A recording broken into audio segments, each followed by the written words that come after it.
അപ്പോൾ നമുക്ക് good morning കേരളത്തിലേക്ക് വിശദമായിട്ട് കിടക്കാം. എല്ലാ പ്രേക്ഷകരും എല്ലാ ദിവസത്തെയും പോലെ എന്നോടൊപ്പം തുടരണം, അഭിപ്രായങ്ങളൊക്കെ പറയണം, വർത്തമാനം പറയണം. അപ്പോൾ നമുക്ക് ആദ്യത്തെ വാർത്തയിലേക്ക് കിടക്കാം.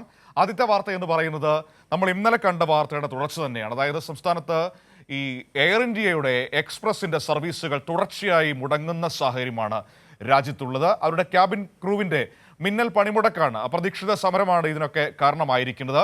പക്ഷേ ആ സമരത്തിലേക്ക് മാനേജ്മെന്റ് അവരെ വലിച്ചിടുകയായിരുന്നു എന്ന വലിയ ആക്ഷേപമാണ് അവർക്കെതിരെ ഉയരുന്നത്. മറ്റൊരു പ്രധാനപ്പെട്ട വിഷയം, ഇത്രയും ആളുകളെ ബാധിച്ചിട്ടും ഇത്രയും വിമാന സർവീസുകൾ മുടങ്ങിയിട്ടും കേന്ദ്ര സർക്കാരിൻ്റെ ഭാഗത്തു നിന്ന് ഈ വിഷയം പരിഹരിക്കാൻ ഇടപെടലുകൾ ഒന്നും നടക്കുന്നില്ല എന്ന വലിയൊരു പ്രശ്നം കൂടി നമ്മുടെ മുൻപിലുണ്ട്. ഇന്നും ഈ പ്രതിസന്ധി തുടരുമെന്നാണ് മനസ്സിലാക്കാൻ കഴിയുന്നത്. ഇന്നലെ രാത്രി വൈകിയുള്ള സർവീസുകളും തിരുവനന്തപുരത്തു നിന്നും കണ്ണൂരിൽ നിന്നും ഒക്കെയുള്ള സർവീസുകൾ റദ്ദാക്കുന്ന സാഹചര്യം തന്നെയാണ് നമുക്ക് കാണാൻ വേണ്ടി കഴിഞ്ഞത്. അപ്പോൾ ഇന്നത്തെ സ്ഥിതി എന്താണെന്ന് നോക്കാം. സംസ്ഥാനത്ത് എയർ ഇന്ത്യ എക്സ്പ്രസിന്റെ വിമാനങ്ങൾ മുന്നറിയിപ്പില്ലാതെ മുടങ്ങിയതിനെ തുടർന്ന് വീണ്ടും ദുരിതത്തിലായ യാത്രക്കാർ. ഇന്നും വിമാനങ്ങൾ മുടങ്ങാൻ സാധ്യത. കണ്ണൂരിൽ നിന്നുള്ള 4 സർവീസുകൾ ഇന്നലെ രാത്രി റദ്ദാക്കി. ഷാർജ, മസ്കറ്റ്, ദമാം, അബുദാബി സർവീസുകളാണ് റദ്ദാക്കിയത്. വിമാനത്താവളത്തിൽ യാത്രക്കാരുടെ വലിയ പ്രതിഷേധമാണ് ഉണ്ടായത്. ഇപ്പോൾ വിവിധ ഇടങ്ങളിൽ നിന്ന് ഞങ്ങളുടെ പ്രതിനിധികൾ ചേരുകയാണ്. ആദ്യം കോഴിക്കോട് നിന്ന് റമീസ്, പിന്നെ ഉമേഷ് ഉണ്ട് കൊച്ചിയിൽ നിന്ന്, ഒപ്പം തന്നെ വിജിനും തിരുവനന്തപുരത്ത് നിന്ന് ചേരുകയും ചെയ്യും. ആദ്യം റമീസിലേക്ക് കോഴിക്കോട് നിന്ന്. Ramees, good morning.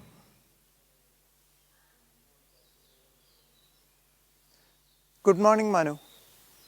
റമീസ്, മലബാർ മേഖലയിൽ പ്രധാനമായും 2 വിമാനത്താവളങ്ങളാണ് നമ്മുടെ മുൻപിലേക്ക് വരിക. ഒന്ന് കണ്ണൂരും മറ്റൊന്ന് കരിപ്പൂരും.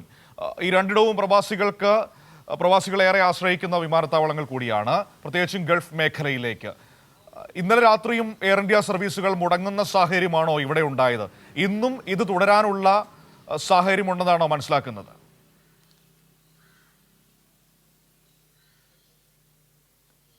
തീർച്ചയായും മനു, ഇന്നലെ സംഭവിച്ചതിൻ്റെ തുടർച്ച തന്നെയാണ് ഇന്നും ഈ കരിപ്പൂർ, കണ്ണൂർ വിമാനത്താവളങ്ങളിൽ ഇന്നും തുടർന്നുകൊണ്ടിരിക്കുന്നത്. നേരത്തെ മനു പറഞ്ഞതുപോലെ ഗൾഫ് പ്രവാസികളോടൊപ്പം തന്നെ ഉംറ തീർത്ഥാടകരും കൂടുതലുള്ള ഒരു 2 വിമാനത്താവളങ്ങളാണ് ഈ കരിപ്പൂർ, കണ്ണൂർ വിമാനത്താവളങ്ങൾ എന്ന് പറയുന്നത്. ഇവരെ കൂടി ഇത് വലിയ രീതിയിൽ ബാധിച്ചിട്ടുണ്ട്.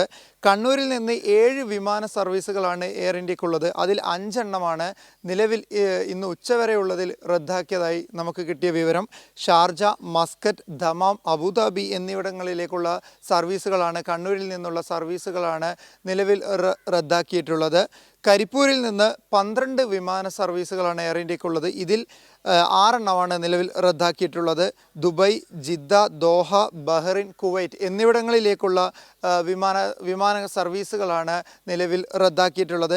ഇതിൽ ജിദ്ദയിലേക്കുള്ള സർവീസ് റദ്ദാക്കിയതാണ് ഉംറ തീർത്ഥാടകരെ കൂടുതലായിട്ട് ബാധിക്കുക.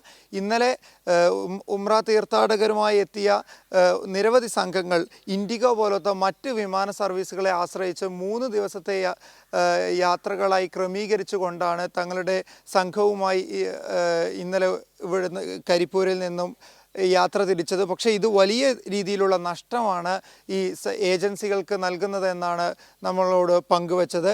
ഇത്തരത്തിൽ വലിയ രീതിയിലുള്ള പ്രതിഷേധം, ഇതിൻ്റെ മേൽ വലിയ രീതിയിലുള്ള പ്രതിഷേധം വിമാനത്താവളങ്ങളിൽ ഉണ്ട്. നേരത്തെ വിവരം നൽകിയിട്ടുണ്ട് എന്നാണ് എയർ ഇന്ത്യയുടെ ഇത്തരത്തിൽ സമരം നടക്കാൻ സാധ്യതയുണ്ട് എന്നുള്ള നേരത്തെ വിവരം നൽകിയിട്ടുണ്ടെന്ന ഒരു മറുപടിയാണ് എയർ ഇന്ത്യയുടെ ഭാഗത്ത് നിന്ന് യാത്രക്കാർക്ക് നൽകുന്നത്. പക്ഷേ ഇത്തരത്തിൽ പെട്ടെന്ന് ഒരു അടിയന്തര സാഹചര്യത്തിൽ വിമാനങ്ങൾ റദ്ദാക്കിയത് ഇത്തരത്തിൽ യാത്രക്കാരെ വലിയ രീതിയിലാണ് ബാധിച്ചിട്ടുള്ളത് മനു. പക്ഷേ ആ രീതിയിൽ എയർ ഇന്ത്യ പറയുന്നത് പോലെയാണോ കാര്യങ്ങൾ? കാരണം യാത്രക്കാർ പലരും പറയുന്നത് വിമാനത്താവളത്തിൽ എത്തിയതിനു ശേഷമാണ് പലരും അറിയുന്നത് വിമാനങ്ങൾ സർവീസ് ഇല്ല, അല്ലെങ്കിൽ സർവീസ് മുടങ്ങിയിരിക്കുകയാണ് എന്ന കാര്യം. അപ്പോൾ എയർ ഇന്ത്യ ഈ പറയുന്ന യാത്രക്കാരെ മുഴുവൻ ബുദ്ധിമുട്ടിലാക്കി എന്ന് മാത്രമല്ല, അതിന് വസ്തുതാവിരുദ്ധമായ പ്രതികരണം കൂടി നടത്തുകയാണ് അവരുടെ ഭാഗത്തു നിന്ന്, അല്ലെങ്കിൽ ഉണ്ടാവുകയാണോ?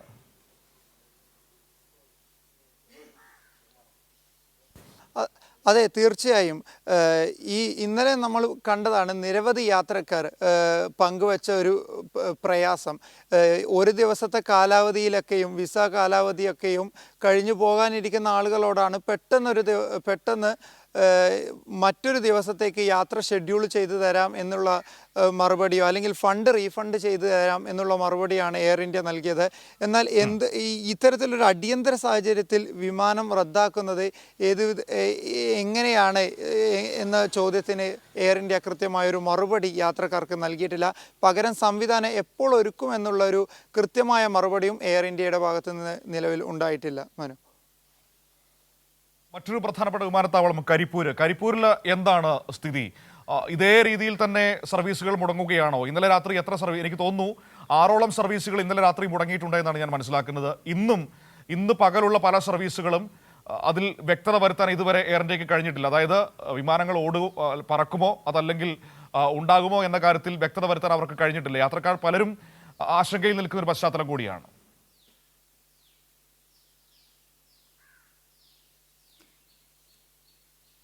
മനു, തീർച്ചയായും ഞാൻ നേരത്തെ പറഞ്ഞതുപോലെ കരിപ്പൂർ എയർപോർട്ട് എന്ന് പറയുന്നത് സാധാരണ പ്രവാസികൾക്ക് പുറമെ ഉംറ തീർത്ഥാടകരും വലിയ രീതിയിൽ ആശ്രയിക്കുന്ന ഒരു എയർപോർട്ടാണ് കരിപ്പൂർ എയർപോർട്ട് എന്നുള്ളത്. 12 വിമാനങ്ങളാണ് എയർ ഇന്ത്യയുടേതായി കരിപ്പൂർ വിമാനത്താവളത്തിൽ നിന്ന് സർവീസ് നടത്തുന്നത്. ഇതിൽ 6 എണ്ണമാണ് ഇന്നലെയും ഇന്നുമായി റദ്ദ് ചെയ്യപ്പെട്ടത്. ഇന്നും 6 എണ്ണം റദ്ദ് ചെയ്തു, ഇന്നലെയും 6 എണ്ണം റദ്ദ് ചെയ്തു എന്നാണ് നമുക്ക് കിട്ടിയ വിവരം. Kuwait, Dubai, Jeddah, Doha, Bahrain എന്നീ എയർപോർട്ടുകളിലേക്കുള്ള വിമാന സർവീസുകളാണ് കരിപ്പൂരിൽ നിന്നും റദ്ദ് ചെയ്യപ്പെട്ടിട്ടുള്ളത്. ഇതിൽ ഞാൻ നേരത്തെ പറഞ്ഞതുപോലെ തന്നെ ഉംറ തീർത്ഥാടകർ ആശ്രയിക്കുന്നതാണ് ജിദ്ദയിലേക്കുള്ള ഒരു യാത്രാ സർവീസ്. അതാണ് പെട്ടെന്ന് ഒരു യാത്രക്കാരുമായും ഉംറ തീർത്ഥാടകരുമായി വിമാനത്താവളത്തിൽ എത്തിയപ്പോഴാണ് പലരും തങ്ങളുടെ വിമാനം റദ്ദ് ചെയ്ത വിവരം അറിയുന്നത്.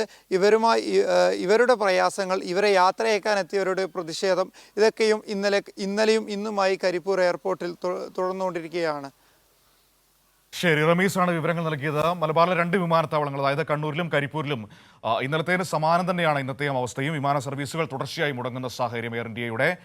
അവർ പറയുന്ന ന്യായീകരണം അവരുടെ ജീവനക്കാരുടെ സമരമാണ്, അതിനെ മറികടക്കാൻ പരമാവധി ശ്രമിക്കുന്നുണ്ട് എന്ന വിശദീകരണമാണ് എയർ ഇന്ത്യ നൽകുന്നത്. പക്ഷേ ഒരു മര്യാദയെങ്കിലും അവർക്ക് കാണിക്കാം. അതായത് ഈ വിമാനങ്ങൾ മുടങ്ങുകയാണെങ്കിൽ നേരത്തെ അറിയിക്കാനുള്ളൊരു ബാധ്യത എയർ ഇന്ത്യക്കുണ്ട്.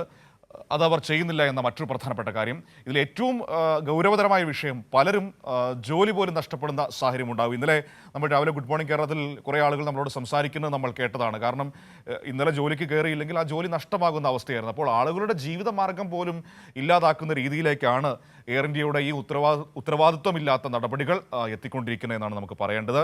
നമ്മുടെ പ്രേക്ഷകരൊക്കെ വളരെ സജീവമായി തന്നെ ഈ വിഷയത്തിൽ പ്രതികരിക്കുന്നുണ്ട്. സുകുമാരൻ പറയുന്ന കാര്യമുണ്ട്, വിമാനങ്ങൾ റദ്ദാക്കുന്നത് പതിവ് രീതി, ഇത് നീതീകരിക്കാൻ കഴിയാത്ത അക്ഷന്തവ്യമായ ക്രിമിനൽ കുറ്റമെന്നാണ് അദ്ദേഹം പറഞ്ഞു വെക്കുന്നത്. തീർച്ചയായും അതിനെ ആ രീതിയിൽ തന്നെ കാണേണ്ടി വരും. അലവി പറയുന്നു, എല്ലാവരും എയർ ഇന്ത്യയെ ബഹിഷ്കരിക്കണം, വേറെ എത്രയോ നല്ല എയർലൈനുകൾ ഉണ്ട് എന്ന് പറയുന്ന ഒരു പ്രധാനപ്പെട്ട കാര്യം കൂടിയുണ്ട്. ബഷീർ എഴുതുന്നു, മനു ഗുഡ് മോർണിംഗ് ബഷീർ.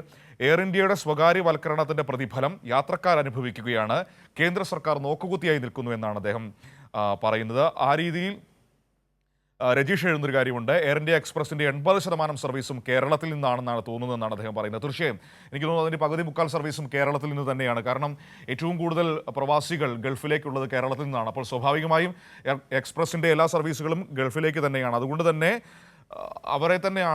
കേരളത്തിൽ തന്നെയാണ് ഈ വിഷയം ഏറ്റവും കൂടുതൽ ബാധിക്കുക എന്നത് നമ്മുടെ മുൻപിലുള്ള പ്രധാനപ്പെട്ട വിഷയം തന്നെയാണ്.